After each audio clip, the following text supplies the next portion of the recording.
Good evening. This is Tom Alexander. It is Wednesday, December 15th. It is 6:45 p.m. Eastern Time in the U.S.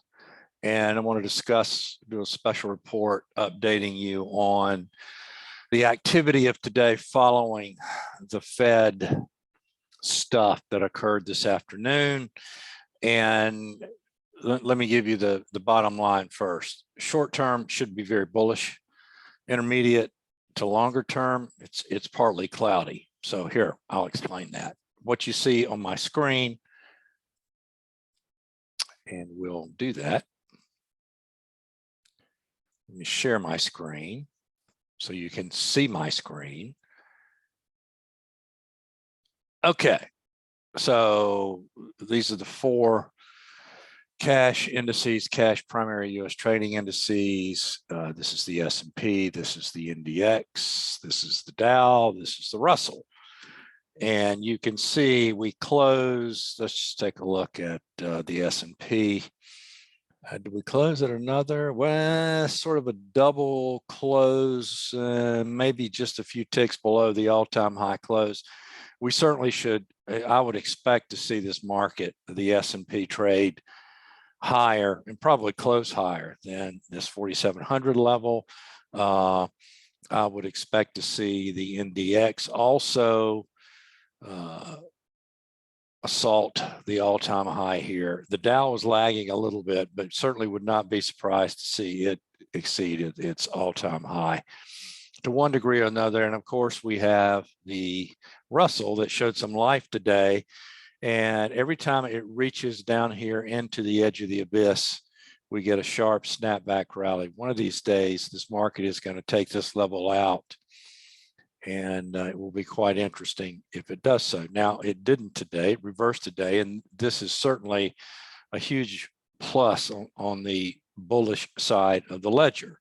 Now, the upper level to keep an eye on in the Russell includes the high of the 8th, the high of the 7th, and the high of the 9th. So this area right in here is your upper key reference area. Be a little, if we get up here, we'll need to take another look at things. Certainly a close above this level would be very bullish. I have my doubts about whether or not that's going to happen. We shall see. Certainly now, any bullish scenario that I'm outlining at the moment is predicated on today's lows holding. If the indices were to, for some reason, turn around, retrace today's range and close below today's lows, that would be immediately bearish, and you would want to be aggressive looking for short trade opportunities. Otherwise, you have to give the benefit of the doubt to at least new all-time highs. Let's take a look at the profile perspective. And we have a really odd shape for an auction. It's very unbalanced to the upside. I'm not going to get into the minutia regarding P's and B's and all of that, because frankly, I consider it nonsensical. But I just wanted you to see the December auction is heavily skewed to the upside, and there's no reason to believe that it won't trade higher at this point. Take a look at the S&P cash. Let's go to the daily chart. And, this is a really blocky looking auction. It looks incomplete and immature. We have 2 more weeks in December. So, we'll see what transpires. The bottom line here, I'm not getting any help identifying market condition beyond what I can see clearly on a bar chart from the profile chart. You use market profile to help you identify market condition. There's no magic in the market profile graph itself, contrary to popular belief. So we looked at, did we look? Yeah, here's the Dow. Dow is very similar. And then, of course, the Russell.